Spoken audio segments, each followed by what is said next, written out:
cada uno de los hermanos, hermanas que están aquí, esposos, esposas, solteros, solteras, quienes se han interesado en aprender acerca del fortalecimiento del matrimonio. Si bien es cierto, decía mi hermano Víctor, que esto nos va a servir a nosotros para poder fortalecer las estructuras más importantes que hay dentro de nuestra sociedad, que es el matrimonio.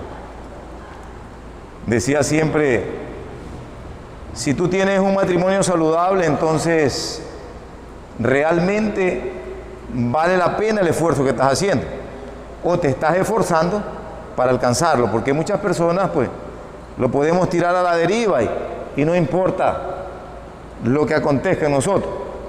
Nosotros vamos a estar estudiando fortaleciendo el matrimonio, como decía mi hermano Víctor, lo vamos a hacer una vez por mes. Este material va a ser basado, está sacado a través de un libro, se llama Fortaleciendo el Matrimonio. Excelente, buenísimo. Este libro es editado o es escrito por Wayne Make. Él es el escritor de este libro. No es el pastor Jimmy, por si acaso. Es Wayne Make. Y ahora vamos a estar entrando al primer capítulo. Son 6 secciones, terminaremos con el tema de la crianza de los hijos. Pedí dentro del audio que trajeran algo para apuntar, porque la mente es frágil y nos olvidamos pronto, y van a llevar unas hojitas a sus casas, donde la van a tener que hacer, y todo lo que está aquí está basado en lo que vamos estudiando. Entonces en la casa se van a sentar y no está muy fácil, por si acaso. Se lo advierto que no está muy fácil. Bueno.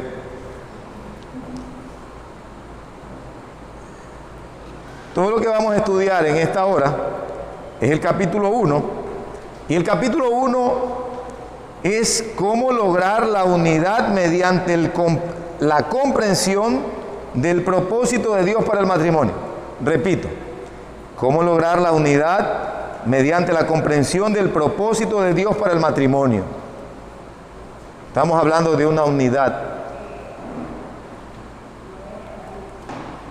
Y mediante una comprensión que necesitamos tener nosotros del propósito que Dios tiene para el matrimonio. ¿Cuál es el propósito que Dios tiene para el matrimonio? Pero habla de una unidad, algo estrecho, algo indestructible. El matrimonio es como la iglesia, es indestructible. Lo que Dios unió no lo separa el hombre, es indestructible. Hoy es nuestra primera sección. Yo quiero que abran sus Biblias y vayámonos un momento al libro de Génesis en el capítulo 2. Vamos a estar basándonos del verso 18 al verso 25. Génesis 2.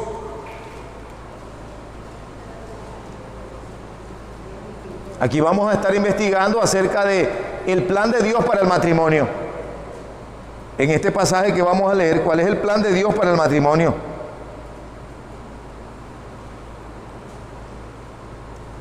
Verso 18 al 25, dice así: y dijo Jehová Dios, no es bueno que el hombre esté solo, le haré ayuda idónea para él.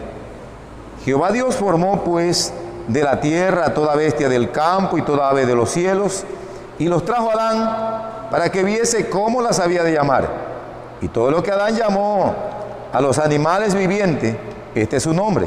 Y puso Adán nombre a toda bestia y ave de los cielos y a todo ganado del campo, mas para Adán no se halló ayuda idónea para él. Entonces Jehová Dios hizo caer sueño profundo sobre Adán mientras éste dormía. Tomó una de sus costillas y cerró la carne en su lugar. Y de la costilla que Jehová Dios tomó del hombre, hizo una mujer y la trajo al hombre. Dijo entonces Adán: este es ahora hueso de mis huesos y carne de mi carne. Esta será llamada varona porque del varón fue tomada. Por tanto, dejará el hombre a su padre y a su madre y se unirá a su mujer y serán una sola carne. Aquí se presenta en este pasaje de las Escrituras con un concepto muy amplio y muy cerrado a la vez. acerca del dejar, unirse y ser una sola carne. Si usted ve el verso 25, está hablando enfáticamente de tres cosas importantes que tiene la unidad del matrimonio, que es dejar, unirse y ser una sola carne.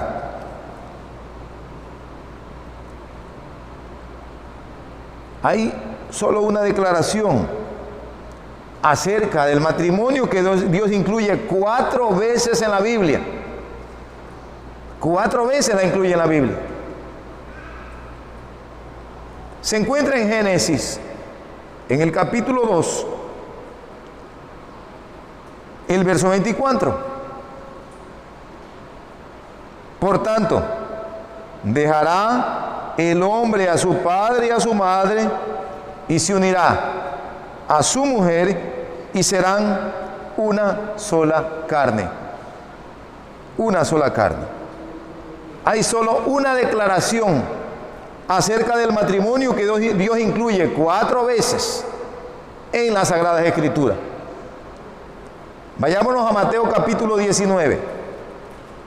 Quiero que manejen sus Biblias. Mateo 19, verso 5. Y dijo, por esto el hombre dejará, otra vez la palabra dejará, padre y madre, y se unirá a su mujer, y los dos serán una sola carne. Y nuevamente lo dice en el libro de Marcos, en el capítulo 10, versos 7 al 8. Marcos, capítulo 10, versos 7 al 8. Por esto dejará el hombre a su padre y a su madre, y se unirá a su mujer, y los dos serán una sola carne. Dejar, unir y ser una sola carne se repite 4 veces en las Sagradas Escrituras. Y por último, en el libro de Efesios, el cual leímos, en el verso 31, el capítulo 5. Por esto dejará nuevamente el hombre a su padre y a su madre, y se unirá a su mujer, y los dos serán una sola carne.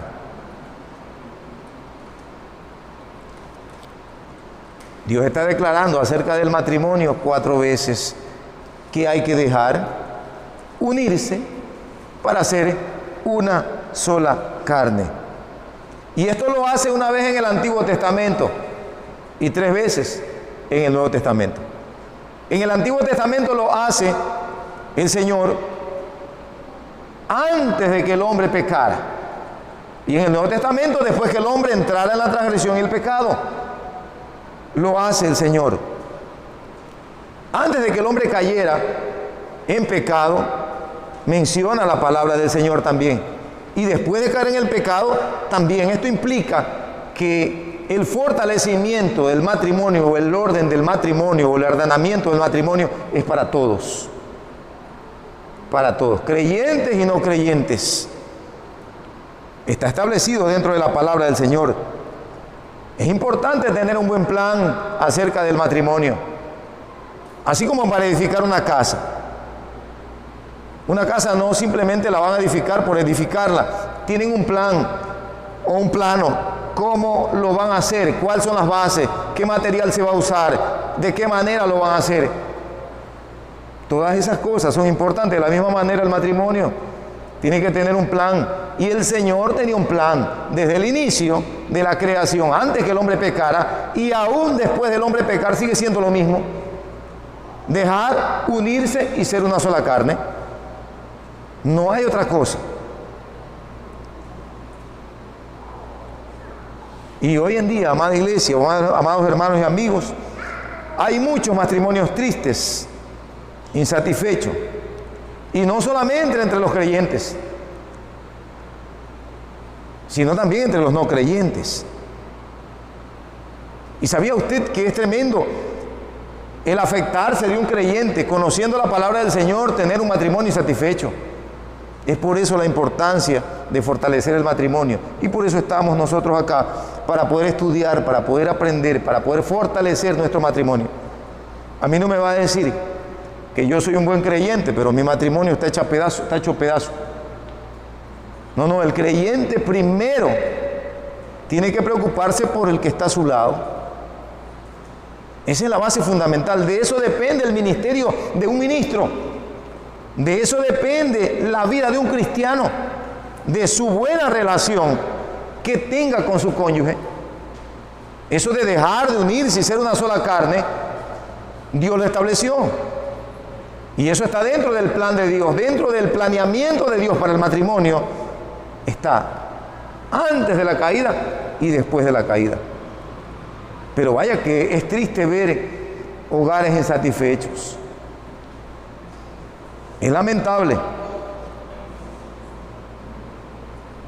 Y cuando esto sucede, esta insatisfacción, es por la falta de atención al plan que Dios tiene para el matrimonio dentro de su palabra. Entonces tenemos que hacernos nosotros dos preguntas. ¿Cuál es entonces el plan de Dios para el matrimonio? Ese es el primero. ¿Cuál es el plan de Dios para el matrimonio? ¿Y qué involucra el matrimonio según Dios? ¿Qué es lo que el matrimonio involucra según Dios? Primer punto. Vamos a analizar 3 puntos. El primer punto es: el plan de Dios para el matrimonio señala que el esposo y la esposa deben dejar a sus padres y a su madre. Deben dejar a sus padres y a su madre. El esposo y la esposa deben de dejar a su padre y a su madre. ¿Qué significado tiene dejar a sus padres? ¿Será acaso que deben de abandonarlos para siempre? ¿Dejarlos por completo? ¿Será acaso eso lo que el Señor dijo en dejar? ¿Será abandonarlos para siempre y olvidarse de ellos y solamente concentrarte con la persona que está viviendo a tu lado? ¿Será acaso eso que el Señor quiso decir? Mire lo que la Biblia nos enseña acerca de nuestros padres. Éxodo capítulo 20, verso 12. Honra a tu padre y a tu madre, para que tus días se alarguen en la tierra que Jehová tu Dios te da. Honra a tu padre y a tu madre, para que tus días se alarguen en la tierra que Jehová tu Dios te da. Eso dice el Señor acerca, y es el primer mandamiento con promesa. Dentro de este mandamiento hay promesas que el Señor, para que te vaya bien y seas de larga vida. Hay que honrar a papá y mamá. Entonces, ¿qué implica dejarlo? Podemos de pronto distorsionar eso y decir, bueno, ya ni siquiera los voy a visitar ni los voy a mirar. Eso no es lo que está implicando el Señor en su palabra. Vayámonos al libro de Marcos capítulo 7, verso 8 al 13. Yo quisiera que mi hermano Víctor lo leyera en la Reina Valera. Yo lo voy a leer en otra versión para que ustedes se den cuenta. Marcos 7, del 8 al 13. Porque dejando el mandamiento de Dios, os aferráis a la tradición de los hombres, os lavamiento de los jarros y de los vasos de beber, y hacéis otras muchas cosas semejantes. Le decís también, bien invalidéis el mandamiento de Dios para guardar vuestra tradición. Porque Moisés dijo, honra a tu padre y a tu madre, y el que maldiga al padre o la madre muere irremisiblemente. 13. Pero vosotros decís, basta que dio un hombre al padre o a la madre, es corbán, que quiere decir mi ofrenda a Dios, todo aquello con que pudiera ayudar, y no la dejáis hacer más para su padre o por su madre, invalidando la palabra de Dios con vuestra tradición que habéis transmitido, y muchas cosas hacéis semejantes a estas. Amén. Mire lo que explica ese texto que hemos leído. Porque ustedes dejan, sigan leyendo ustedes en su Biblia, Marcos 7, del 8 al 13. porque ustedes dejan el mandato de Dios para seguir las tradiciones de los hombres. También les dijo, para mantener sus propias tradiciones, ustedes pasan por alto el mandato de Dios. Pues Moisés dijo, honra a tu padre y a tu madre, y el que maldiga a su padre o a su madre será condenado a muerte. Pero ustedes afirman que un hombre puede decirle a su padre o a su madre, no puedo ayudarte, porque todo lo que tengo es corbán. En otras palabras, es decir, ofrecido a Dios. Todo lo que tengo es corbán, todo lo que tengo es ofrecido a Dios. No puedo ayudarte. Y también afirman que quien dice esto ya no está obligado a ayudar a su padre o a su madre. De esta manera ustedes anulan la palabra de Dios con esas tradiciones que se transmiten unos a otros y hacen otras muchas cosas parecidas. No dejar no significa que se tenga que olvidar. El Señor no está diciendo que tiene que olvidarse de su papá y de su mamá. No significa eso. Es una honra que le debes a papá y mamá. En 1 Timoteo capítulo 5, verso 8, dice, pues quien conoce no se preocupa de lo suyo. Y sobre todo de los de su propia familia. Ha negado la fe y es peor que no creen. Es peor que el que no cree.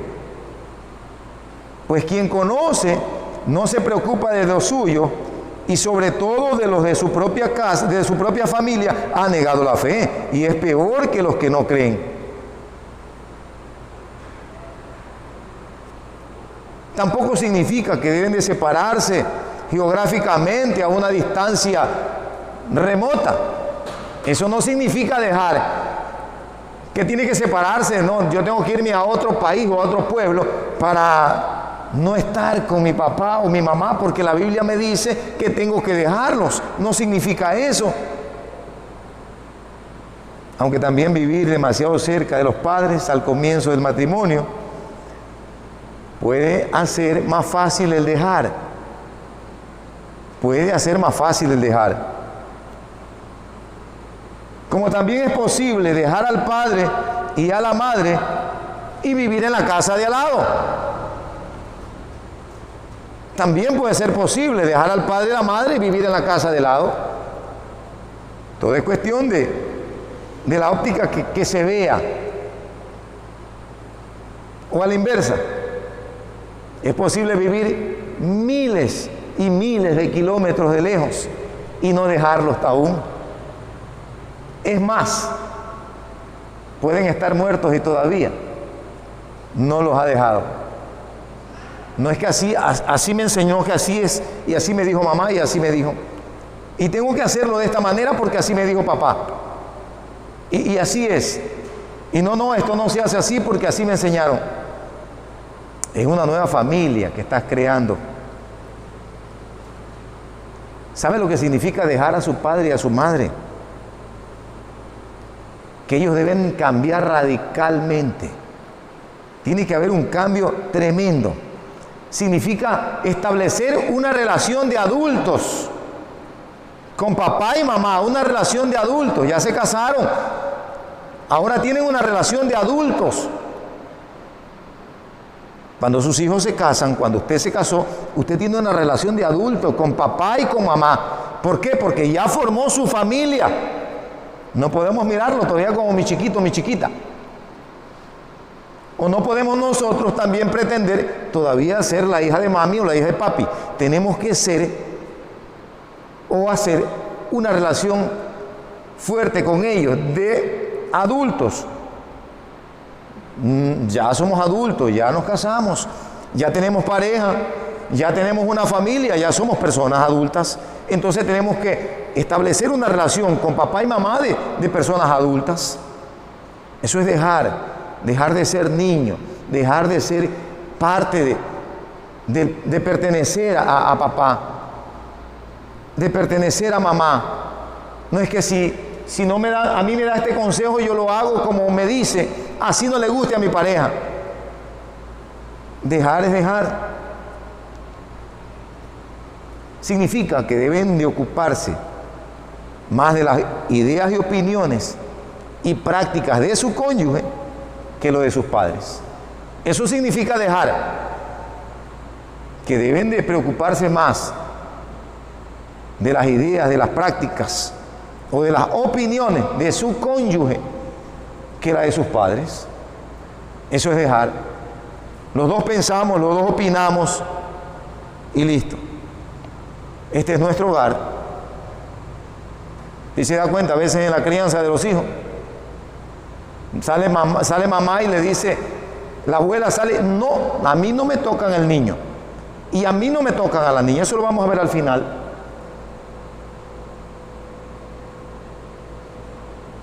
Es las ideas que ustedes tengan dentro de su casa. ¿Cómo van a adornarla? ¿Cómo la van a arreglar? ¿Van a salir? ¿No van a salir? ¿Qué van a hacer? ¿Qué no van a hacer? Depende de las ideas que tengan los dos, de las opiniones que tengan los dos. Yo no tengo que llamar a mi papá para que me dé una idea o para que me apruebe lo que nosotros hemos pensado, lo que yo he pensado. Y ella llama a su papá también para ver, y los dos tienen ideas cruzadas. Son los dos que han dejado a papá y a mamá y se han unido. Entonces la idea de ustedes, las opiniones de ustedes son las que valen. Esas son las que valen. La de su cónyuge. Y eso fortalece al matrimonio. Cuando valen las opiniones de ustedes. Ay, pero si nos equivocamos, ahí aprende. Vaya que nadie nace siendo papá o siendo mamá y nadie nace siendo esposo o siendo esposa. Vas aprendiendo en el camino. Pero Dios dejó un modelo para fortalecer el matrimonio antes de la caída y después de la caída. Sigue siendo el mismo, no ha cambiado. No ha cambiado. Ahora con el modernismo que tenemos, podemos decir que hay hogares o matrimonios diferentes, modernos. De verdad. En Europa se ve eso. En Europa. Cada quien vive por su lado. Cada quien vive por su lado. Entonces, ¿qué significa dejar? No significa otra cosa que aceptar lo que tu cónyuge te dice. Ustedes los dos son los que opinan, no opinamos papá y mamá. Nosotros como esposo siempre pensamos, aunque todavía nuestros hijos no se han casado con mi esposa, siempre pensamos en eso. Siempre tomamos en consideración en eso. Mañana se casan y ellos tienen que hacer su familia. Ellos se tienen que hacer su familia. A mí no me tiene que gustar la esposa de mis hijos. Yo soy para orientarlos, para darles luz, para guiarlos simplemente. Con mi esposa siempre conversamos, no nos tiene que gustar a nosotros, son ellos los que se van a casar y listo. Tenemos que orientarlos nomás para que hagan una decisión. ¿Por qué? Porque el matrimonio es eterno, porque el matrimonio es para siempre. Esto no es un juego, esto es un pacto, y vamos a ver más adelante. Entonces decíamos que dejar a su padre y a su madre significa que no deben estar esclavizados a sus padres en cuanto a afecto, aprobación, ayuda y consejo. No puedo estar esclavizado a mi papá y a mi mamá en cuanto a afecto, ayuda o consejo. Es que si no me da la opinión, vamos a salir a alguna parte, déjame decirle a mi papá si es que, o a mi mamá si es que. Son los dos, ya lo dejaron. Ya lo dejaron. Ya depende absolutamente de los dos. Ya no podemos vivir de esa manera esclavizados. Y eso trae problema y debilita el matrimonio. ¿Qué más significa dejar a sus padres, a su madre? Que deben de eliminar cualquier, esto es bueno, esto es importante, que deben de eliminar cualquier actitud mala hacia sus padres. cualquier actitud mala hacia sus padres. Tanto yo para la actitud de los padres de mi esposa, o como mi esposa con la actitud para mis padres. Esas actitudes malas las tenemos que dejar. Eso no fortalece al matrimonio, lo debilita. ¿Por qué lo debilita?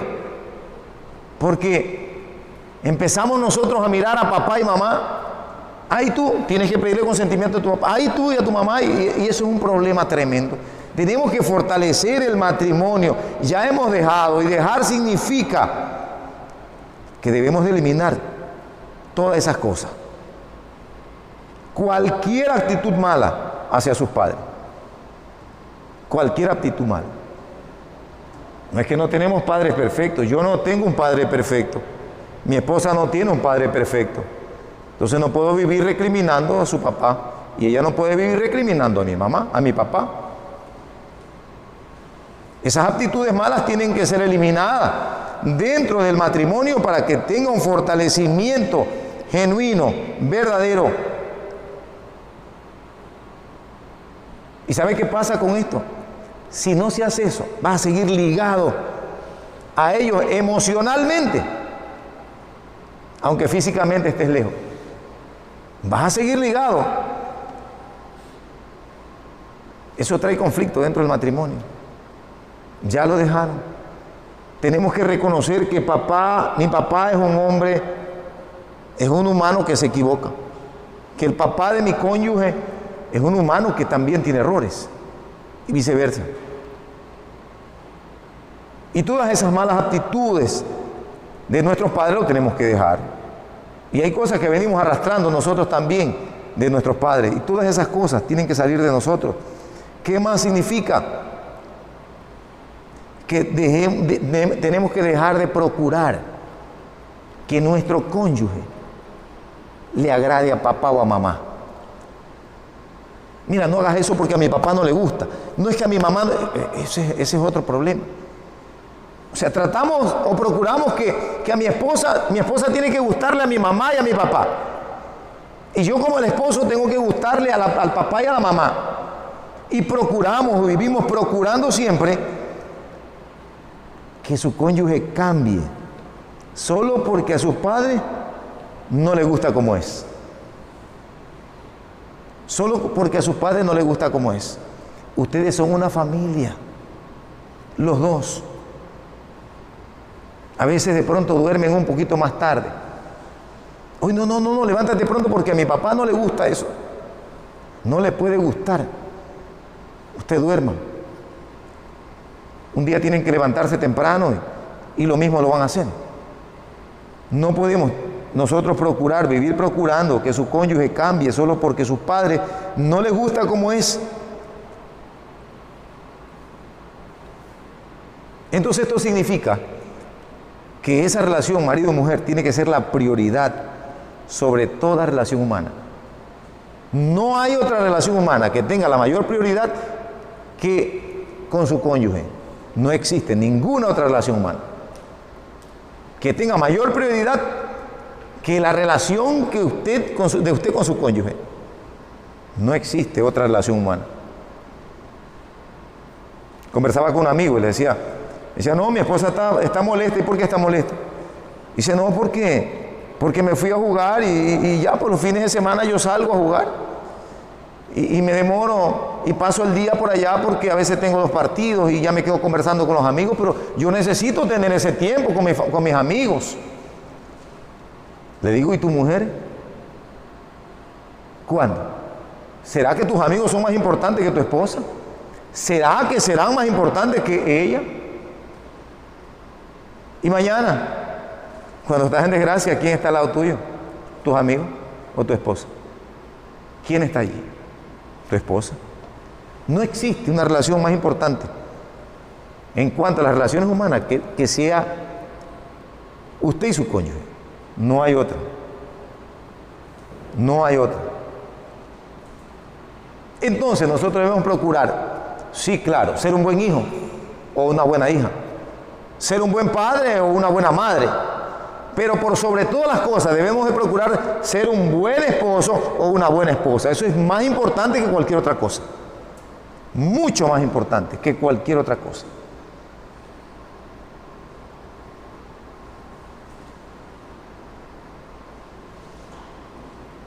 Y ese es el propósito. Si usted es un padre ahora, debe de preocuparse de preparar a sus hijos para que lo dejen. Eso debemos de preocuparnos, preparar a nuestros hijos para que un día vayan a dejar y se unan con su esposa, no para que vivan todavía subyugados con nosotros. Conversamos siempre con mis hijos y les digo, el día que se casen ustedes se independizan, pero aquí no me van a traer ya a la señora. Esto va a ser un conflicto, y la casa de nosotros no es muy grande, entonces va a ser un problema. Necesitan vivir solo, necesitan formar su hogar, su familia, equivocarse, acertar. Eso lo necesitan hacer entre los dos. Entonces, si nosotros somos padres, tenemos que enseñarle a nuestros hijos que un día van a tener que dejar, que nuestra vida no debe de girar alrededor de ellos, que ellos tienen que independizarse. No, que es que si no me ayuda papá y no me ayuda mamá, no, es que tiene que ayudarme, que me ayuda, que si no, y mi mamá es mala porque no me cuida a los niños. ¿De quién son los niños? Soy yo. Cuídelo usted. Que de pronto, si está de parte de ella hacerlo, pues gloria a Dios. Eso es voluntario, pero el deber de los hijos es de papá y de mamá. Entonces, si así como es el deber y la corrección de los hijos, también la pareja debe de independizarse.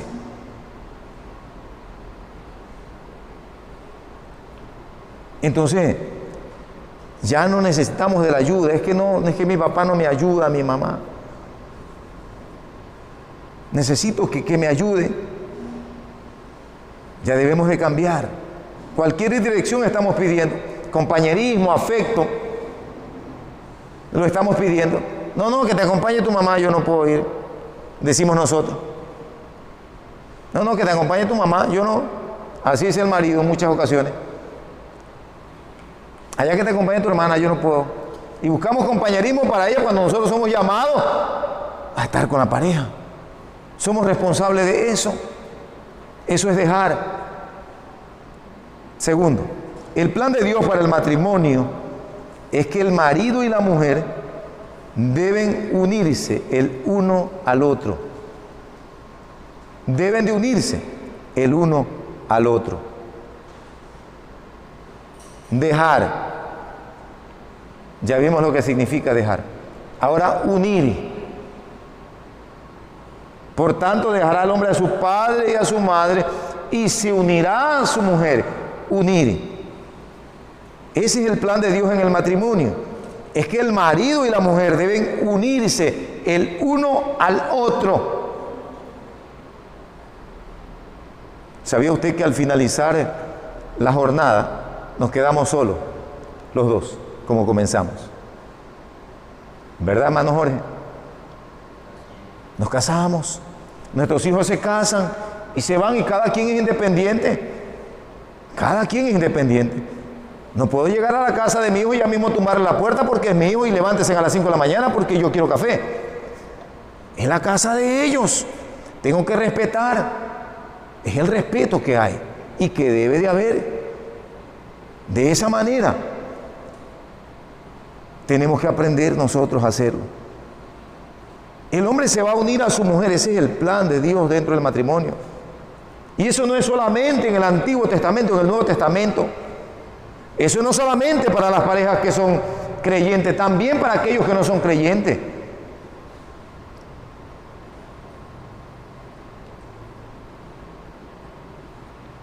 Nosotros en nuestra época de jóvenes, parecía casarnos como que si el matrimonio fracasa, pudiéramos obtener el divorcio. Bueno, vamos a casarnos, pero si no funciona, nos divorciamos. Qué facilito, qué sencillo. Cuando se casan, o cuando nos casamos, prometemos ser fiel.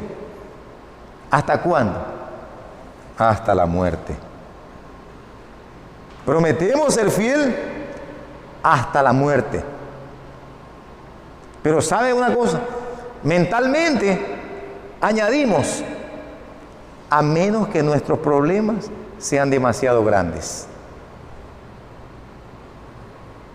Aceptas a tu esposa y prometes serle fiel en la riqueza, en la pobreza, en la enfermedad, en la salud, en el dolor, en la alegría, hasta que la muerte los separe.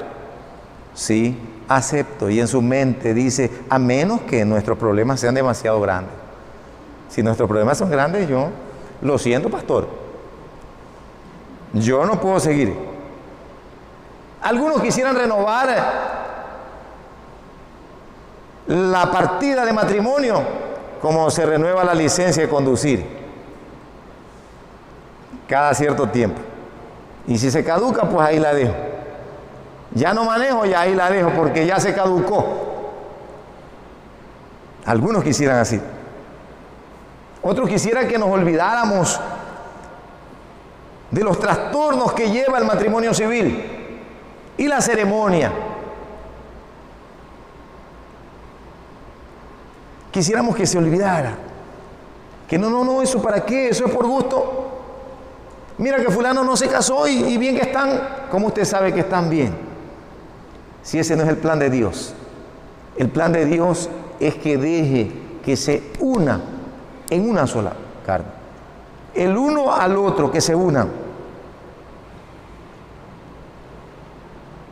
Para aquellos que piensan de esa manera, que se pueda renovar y si quieres déjalo caducado. Para aquellos que piensan que para qué llevar la fatiga de tener nosotros esa ceremonia o el trastorno de casarnos a lo civil y la ceremonia que tenemos que llevar dentro del casamiento y dejarlo así. Para ellos el matrimonio es algo a su conveniencia.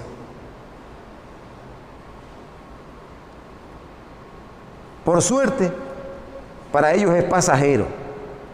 ¿Es de suerte o pasajero? Depende de cómo caigan las cartas. Mira, qué suerte, cómo le fue a esa mujer. Qué suerte que tuvo ese hombre para encontrarse a esa mujer. Qué suerte. No, en el plan de Dios para el matrimonio no hay suerte. No existe una suerte. Eso no es suerte. No es que le cayeron las cartas, se las jugaron bien. Oye, le salió una buena mujer y le salió un buen hombre. Vaya, qué suerte que tuvo. Las cartas le jugaron bien a ellos. Miremos lo que dice la Biblia en el libro de Marcos, el capítulo 10, versos 7 al 9. Por esto dejará el hombre a su padre y a su madre y se unirá a su mujer y los dos serán una sola carne. Así que no son ya dos, sino uno. Por tanto, lo que Dios juntó, no lo separe el hombre. El matrimonio no es una cuestión de suerte, sino de elección voluntaria. ¿Quién eligió a quién? Los dos. Es elección voluntaria, esto no es suerte. Usted decidió voluntariamente elegir esa pareja para casarse. Usted es responsable. Esto no es un asunto solo de conveniencia, es un asunto de obediencia. No es de conveniencia, es de obediencia. Así que no es de suerte, sino una elección voluntaria. No es de conveniencia, sino de obediencia. Entonces no depende cómo caen las cartas, sino cuánto estás dispuesto o decidido a hacer para tener éxito. Para que esto tenga éxito, ¿cuánto estás decidido a hacer?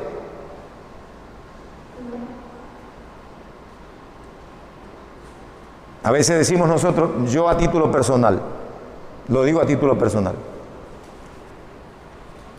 queremos tener las mejores fotos y miramos en la foto, todos los días una foto y eso es optativo, no es primordial. El asunto es después de la foto cómo vives. Ese es el tema. es cómo vives. Ese es el asunto. ¿Qué dispuesto estoy para hacer para tener éxito en mi matrimonio? De eso depende. Porque se unen dos personas con un fin común, con una elección voluntaria, para ser obedientes. Es que un buen matrimonio está basado más sobre compromiso que sobre atracción corporal o sentimiento. ¿Sabía usted que todo nace de una atracción? Sí. Nace de un sentimiento. Pero esto se vuelve un compromiso. Tú te casas porque sientes amor por esa persona y quieres formar una familia, pero luego que te casas, es ese compromiso del matrimonio que sostiene el amor. No es el amor que sostiene el compromiso. No es que ya se me acabó el amor. No, es tu compromiso que sostiene ese amor. Es cuánto estoy decidido yo y comprometido a hacer, a esforzarme para que esto funcione. Para que esto funcione. Cuando me toca dar charlas matrimoniales para casar a alguien, yo le digo, ¿cómo se llaman los que fracasan? Se llaman fracasados. Y no procuramos ser eso. El matrimonio serio. Muchos venimos desde el mundo casados. Y yo pudiera decir, ya que me vine a Cristo, la voy a dejar. Yo vine ya con ellas. Entonces el matrimonio está basado más en compromiso que en sentimientos, en atracciones corporales. Es que ya se me puso gordita. Ya no es la misma. ¿Y que usted no se ha dado cuenta usted también? O ya se me puso gordito, o ya está calvito, ya usa lentes. Es un compromiso. Vayamos a Malaquías capítulo 2, verso 14. No es un sentimiento, una atracción corporal. Malaquías capítulo 2, verso 14. Mas diréis, ¿por qué? Porque Jehová ha atestiguado entre ti y la mujer de tu juventud, contra la cual has sido desleal, siendo ella tu compañera y la mujer de tu pacto. Es un pacto que hiciste con tu mujer. Es un compromiso delante de Dios, un pacto. Dice Malaquías. Y va a decir la mujer, bueno, ya se da cuenta. El hombre es que hizo el pacto, yo no. Vayámonos a Proverbios capítulo 2, verso 17. La cual, abandonando el compañero de su juventud, y se olvida del pacto de su Dios. La cual, habla de la mujer, abandonando al compañero de su juventud, y se olvida del pacto de su Dios. Es compromiso. No es una atracción corporal. Es compromiso.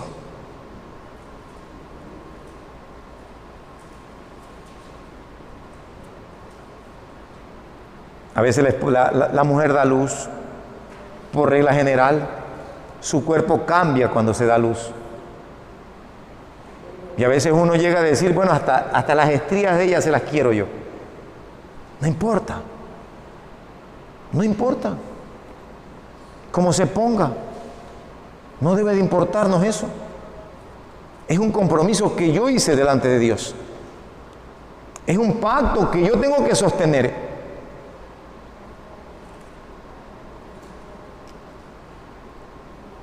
Cuando dos personas se casan, prometen ser fiel el uno al otro, pase lo que pase. Eso sucede, ¿verdad? Pase lo que pase. La esposa promete ser fiel, aunque el esposo se engorde, se ponga calvo, o tenga que usar lentes como uso yo, aunque pierda su salud, su riqueza, su empleo, su atractivo. o aun que aparezca alguien que le sea más atractivo, ¿verdad? Ese compromiso hace la esposa. El esposo promete ser fiel aunque la esposa pierda ¿qué? Su belleza y atractivo. Ya no eres la misma de antes. Yo no concibo la idea, y Dios tampoco, porque Dios es el principal. Él no concibe la idea de que un hombre pueda dejar a su esposa porque se engordó. No. Es que para Dios no existe eso. Esto es un pacto, es un compromiso. Para nada. Aunque no sea tan ordenada y tan pulcra. O sumisa como él quisiera. A veces queremos una mujer sumisa. Aunque no satisfaga sus deseos sexuales. Porque a veces hay problemas de salud.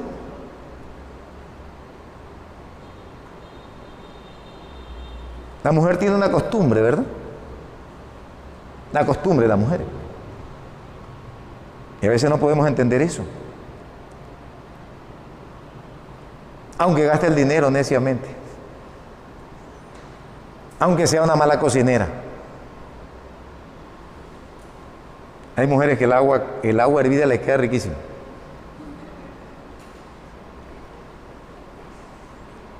El matrimonio significa que el marido y la mujer entran en una relación por la que aceptan total responsabilidad y se comprometen el uno al otro sin tomar en cuenta los problemas que pueden surgir. Eso es el matrimonio. No están tomando en cuenta los problemas que pueden surgir. Cuando están enamorados, ¿qué dice? Yo contigo voy ¿hasta dónde? Hasta el fin del mundo.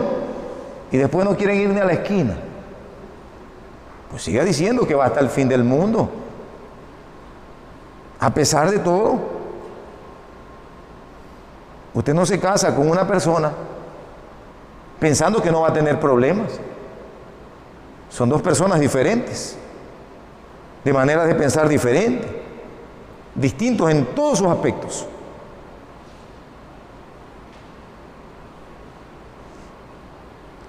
En muchos aspectos el matrimonio se parece a la conversión que hacemos como cristianos a Cristo. Cuando una persona se convierte a Cristo, ¿qué pasa? Deja su antigua manera de vivir. Cuando un hombre con una mujer se casa, dejan su antigua manera de vivir. Tienen que dejar su forma de vida. Ya no soy independiente, soy dependiente. La mujer de un hombre, el hombre de una mujer. Somos dependientes, no somos independientes. Entonces, cuando el hombre se convierte a Cristo, ya no depende de él. Ya su vida antigua quedó atrás. Y tiene que ser la vida de Dios dentro de usted. Entonces deja su antigua manera de vivir. Su justicia propia. No es que yo pienso que es así. Ya tiene que pensar en equipo. Ya no podemos pensar de la misma manera. Dejamos nuestros propios esfuerzos para salvarnos y nos entregamos a Cristo, que murió en nuestro lugar. Nos entregamos por completo. Y usted dice como creyente, no, yo lo tengo, como dijo Pablo, lo que antes lo estimaba por ganancia, ahora lo estimo por pérdida o por basura, por amor a Cristo, por ganar a Cristo. No importa. En eso tiene una relación o una semejanza, o debe tener una semejanza el matrimonio con la conversión a Cristo.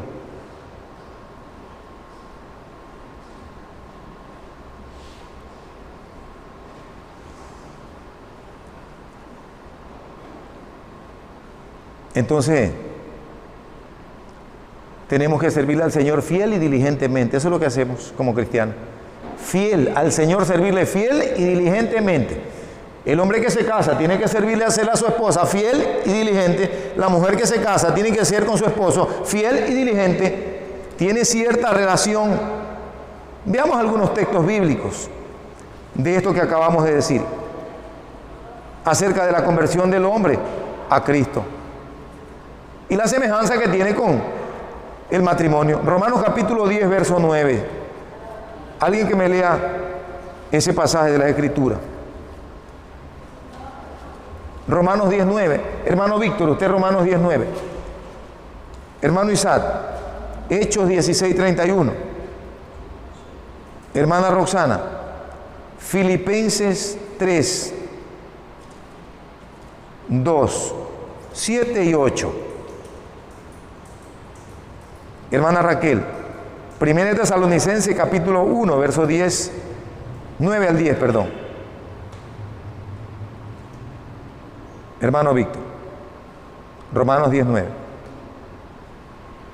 Que si confesares con tu boca que Jesús es el Señor y creyeres en tu corazón que Dios le levantó de los muertos, serás salvo.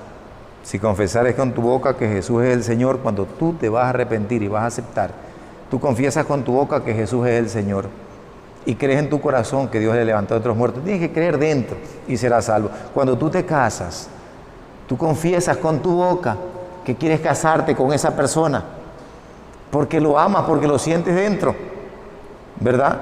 Entonces se unen en matrimonio.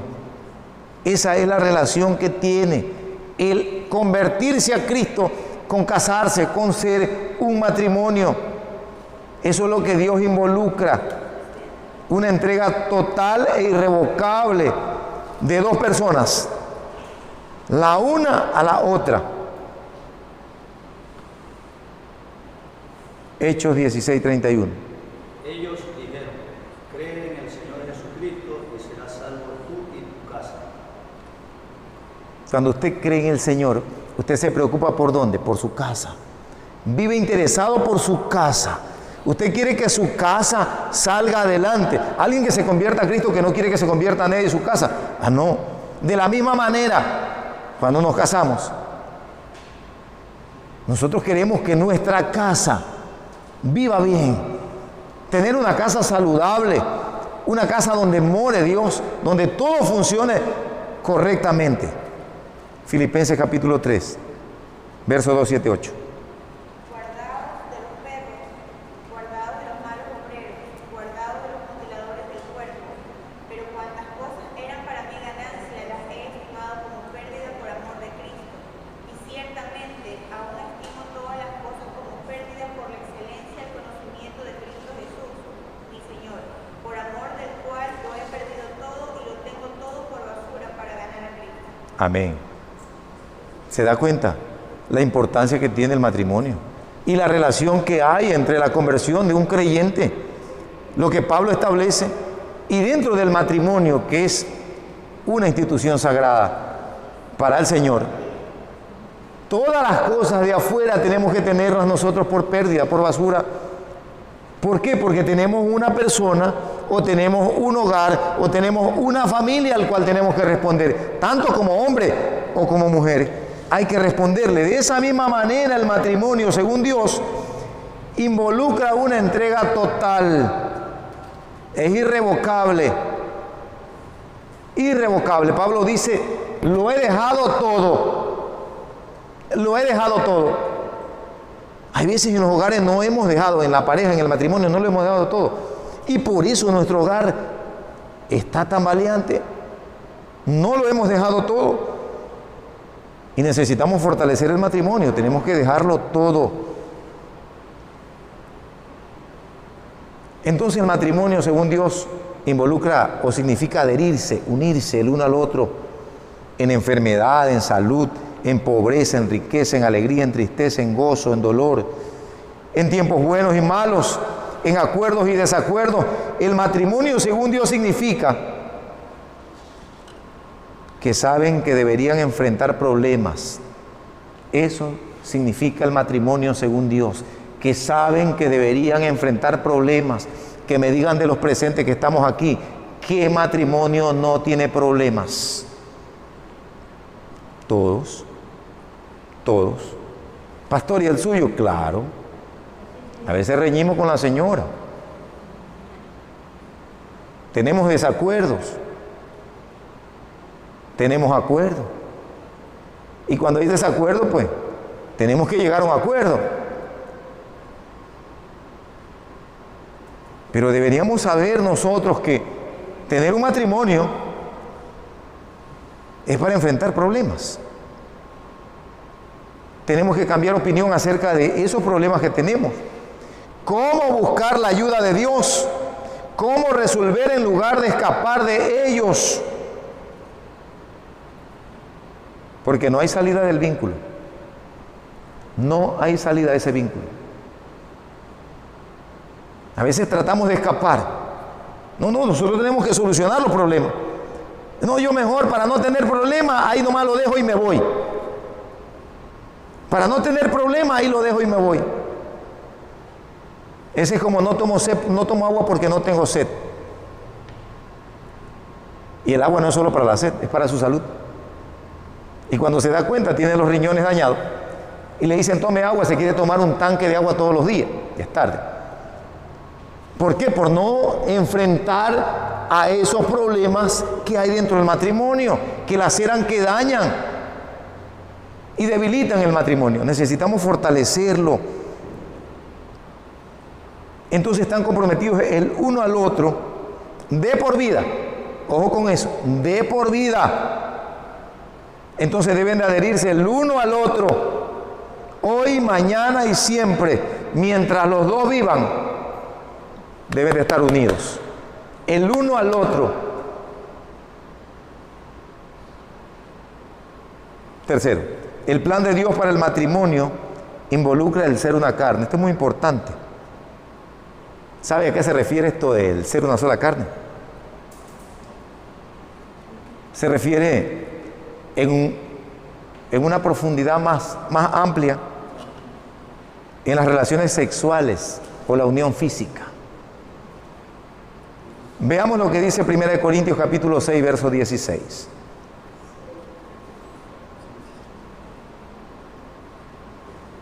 Esto de ser una sola carne se refiere a las relaciones sexuales o la unión física. 1 Corintios capítulo 6, verso 16. ¿O no sabéis que el que se une con una ramera es un cuerpo con ella? Porque dice, los dos serán una sola carne. Eso de una sola carne habla de relaciones sexuales o la unión física entre un hombre o una mujer, con una mujer. Y dentro de los límites del matrimonio, las relaciones sexuales son buenas y hermosas. Pero fuera del matrimonio son pecaminosas. El autor de Hebreos, en el capítulo 13, verso 4, nos dice, hermoso sea en todo el matrimonio y el hecho sin mancilla, pero a los fornicarios y a los adúlteros los juzgará Dios. Hermoso sea en todo el matrimonio y el hecho sin mancilla, pero a los fornicarios y a los adúlteros los juzgará Dios. Pero sin embargo, el hecho de ser una sola carne involucra más que el acto matrimonial. Esto simboliza la culminación de una unión más completa. ¿A dónde termina la unión más completa? En ser una sola carne, en una entrega total y personal. Esa es una entrega total y personal. Entonces, si está unido, o si esta unión, que debe de ser completa, no es una realidad, entonces esas relaciones sexuales pierden automáticamente todo sentido. O sea, tengo que estar unido a mi pareja.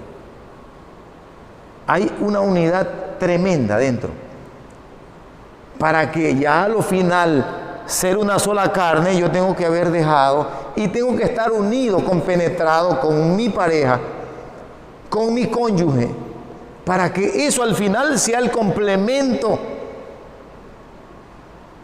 Eso es el complemento. A veces nos vamos al revés. La unión sexual o física la tenemos en el primer lugar y estamos al revés y terminamos teniendo problemas y se debilita el matrimonio. Esto es el final de todo. ¿O no me va a decir que cuando existe una buena relación, una comprensión mutua, o han resuelto un problema que se les hacía difícil resolver, ese es el culminar de esa unión, de esa comprensión, de esa realidad que tienen como pareja? Entonces la definición, una de las definiciones del matrimonio, es que el matrimonio es una entrega total y un compartir de una persona con otra hasta la muerte. Hasta la muerte. No es hasta mañana, es hasta la muerte. Y por eso el Señor dice que serán una sola carne. Y este compartir es en todo, no es en algo. Esto de ser uno solo, una sola carne, es en todo, en sus cuerpos. ¿Sabía que nuestro cuerpo no nos pertenece, le pertenece a la otra persona? O viceversa. El cuerpo de la mujer no le pertenece a la mujer, ni el cuerpo del hombre al hombre, sino a su cónyuge. Deja de ser pertenencia de nosotros. Eso dice la palabra. Y por eso tenemos que tener que compartir todo, nuestro cuerpo, nuestras posesiones, nuestras ideas, nuestras habilidades, sus problemas, sus éxitos, sus sufrimientos, sus fracasos, todo lo que tenga que ver con usted, tiene que compartirlo con otra persona. Tiene que compartirlo. ¿A quién de ustedes le dice que su cónyuge tuvo un accidente? No sabe dónde se queda. ¡Wow! No, ¿qué le pasó? Y tremendo. Y a veces piensas en lo peor. Y te aturdes. Porque compartes con esa persona ese cuerpo. ¿Pero qué se hizo? ¿Qué le pasó? El esposo y la esposa son un equipo. El esposo y la esposa son un equipo. Eso no podemos cambiarlo nosotros. Y todo lo que hace, y todo lo que se hace debe hacerlo por amor a la otra persona, no por mí. Es por amor a la otra persona. Nosotros como hombres, cuando la señora nos está sirviendo y vemos ese plato que viene hasta con yapa, ¿no? La esposa siempre prepara el mejor plato o se prepara el mejor plato para usted. Ah, no, es para su esposo. Es para su esposo. Y todo lo que nosotros hagamos como hombres también tenemos que hacerlo por amor a la otra persona. Y todo lo que la mujer haga como esposa tiene que hacerlo por amor a la otra persona. No lo puede hacer por amor a uno mismo. El que se casa, vuelvo a repetir, si mi cuerpo le pertenece a mi esposa y el de mi esposa me pertenece a mí, yo tengo que hacer por amor a ella.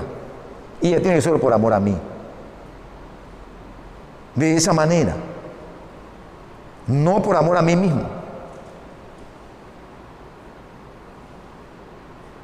Mire lo que dice Efesios.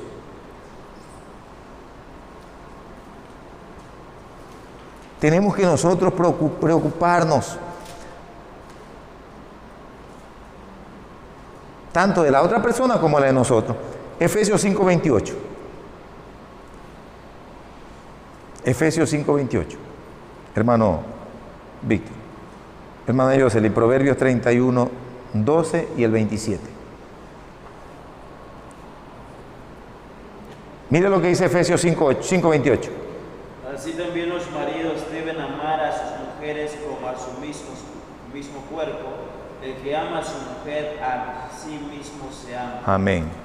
Que dice que los maridos debemos de amar a nuestras mujeres como a nuestros propios cuerpos. Proverbios 31:12 y el 27. Le da ella bien y no mal todos los días de su vida. Considera los caminos de su casa y no come el pan de balde. Amén. ¿Le da ella quién? A su marido. Le da bien y no mal. Todos los días de su vida considera los caminos. Y ella no come el pan de balde. Ella trabaja, está atenta, está pendiente. Es una mujer virtuosa. Pero está pendiente ¿de quién? Del otro. Y el hombre tiene que estar pendiente de su mujer. Entonces los esposos ya no son dos, sino una sola carne. Y esto no debe de manifestarse solamente en la teoría, esto debe de ser en la práctica y debe de ser demostrable. Debe de ser demostrable. Esto debe de ser en la práctica, no en teoría simplemente. Esto tiene que quedarse en la práctica. Es que Dios no anhela que esto sea simplemente un concepto, sino una realidad concreta de unidad que tengamos nosotros, profunda, con la otra persona, dentro de un buen matrimonio.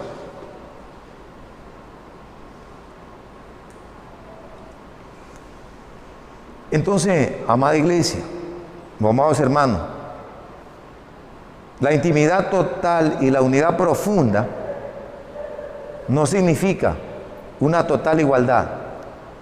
No es que no somos iguales. Mi cuerpo se compone de muchas partes diferentes, inclusive dentro de mi propio cuerpo, mi cuerpo se compone de muchas partes diferentes. Están mis pies y mi corazón. Y no hacen el mismo trabajo. Y mi corazón no hace el mismo trabajo que mi hígado.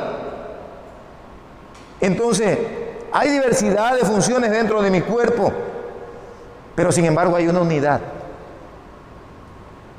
¿Sabe qué pasa?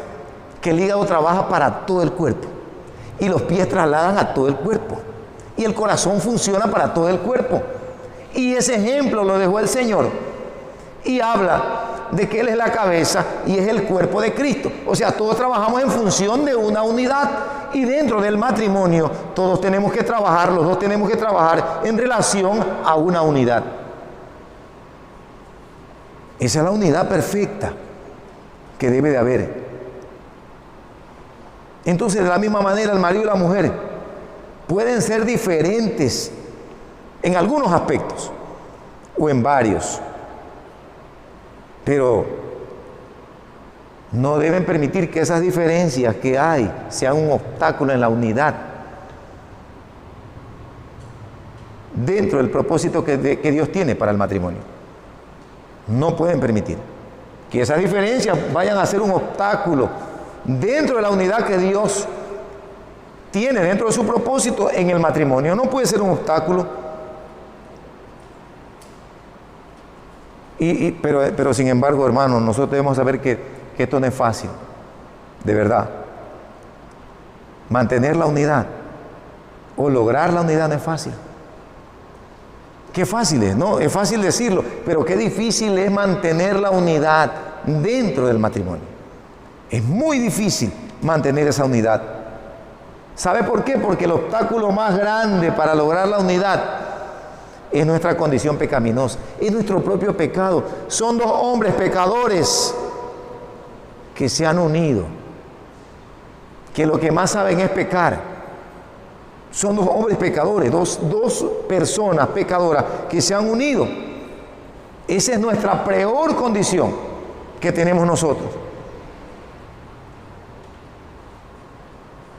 Porque después que Dios dijo a la mujer y al hombre que serán una sola carne, la Escritura dice en Génesis, inmediatamente, en el verso 25, dice que estaban ambos desnudos, Adán y su mujer, y no se avergonzaban. No se avergonzaban.